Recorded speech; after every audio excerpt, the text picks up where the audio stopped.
ইংরেজি নববর্ষ উদযাপনে আতশবাজি ও পটকা ফুটানো এবং ফানুস উড়ানো বন্ধে মোবাইল কুট পরিচালনার সিদ্ধান্ত নিয়েছে পরিবেশ মন্ত্রণালয়।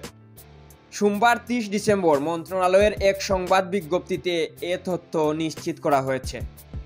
বিজ্ঞপ্তিতে বলা হয়েছে, আতশবাজি ও পটকা ফুটানোর কারণে শব্দ দূষণ ও বায়ু দূষণ হয়। অতিরিক্ত শব্দ দূষণে হৃদরোগ, স্ট্রোক ও মানসিক চাপের ঝুঁকি বাড়ে। এছাড়া ফানুস উড়ানোর ফলে অগ্নিকাণ্ড ও জীববৈচিত্র্যের ক্ষতি হয়। বিজ্ঞপ্তিতে আরও বলা হয়েছে, শব্দ দূষণ নিয়ন্ত্রণ বিধিমালা 2006 অনুযায়ী এসব কার্যক্রম দণ্ডনীয় অপরাধ। প্রথমবার আইন লঙ্ঘনে 1 মাসের জেল বা 5,000 টাকা জরিমানা অথবা উভয় দণ্ড হতে পারে। পুনরায় এ অপরাধ করলে 6 মাসের জেল বা 10,000 টাকা জরিমানা বা উভয় দণ্ড হতে পারে।